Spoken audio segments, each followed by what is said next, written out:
आषाढी वारीच्या पार्श्वभूमीवर अन्न व औषध प्रशासनाची धडक कारवाई.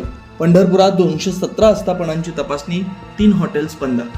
आषाढी वारीच्या अनुषंगानं पंढरपूर शहरात येणाऱ्या लाखो भाविकांना सुरक्षित व दर्जेदार अन्नपदार्थ मिळावेत यासाठी अन्न व औषध प्रशासन विभागानं 14 जुलै 2026 पर्यंत शहरात धडक तपासणी मोहीम राबवली आहे. या मोहिमेत 217 आस्थापनांची तपासणी करून 172 नमुने घेतले असून 3 आस्थापनांना तात्काळ व्यवसाय बंद करण्याचे आदेश देण्यात आले. अन्न व औषध प्रशासनाच्या अधिकाऱ्यांनी पंढरपूर शहरातील हॉटेल्स, मिठाई दुकानं, फरसाना केंद्र, खानावळी, प्रसाद विक्रेते अशा 217 आस्थापनांची अचानक तपासणी केली.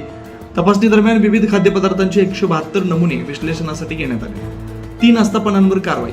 निकृष्ट दर्जा व स्वच्छतेच्या अभावामुळे खालील 3 आस्थापनांना तात्काळ व्यवसाय बंद करण्याचे आदेश देण्यात आले. मे मंगलमूर्ती मिसळ व भेळ, 3 रस्ता, शेगाव दुमाला, तालुका पंढरपूर. मे hotel Swara and Chinese centre, Shegaon Dumala, taluka Pandharpur. मे हॉटेल श्री विष्णू सहस्त्रनाम, शेगाव दुमाला, तालुका पंढरपूर. वारी काळात विशेष दक्षता. आषाढी एकादशीच्या निमित्तानं पंढरपुरात देशभरातून लाखो वारकरी दाखल होत असतात.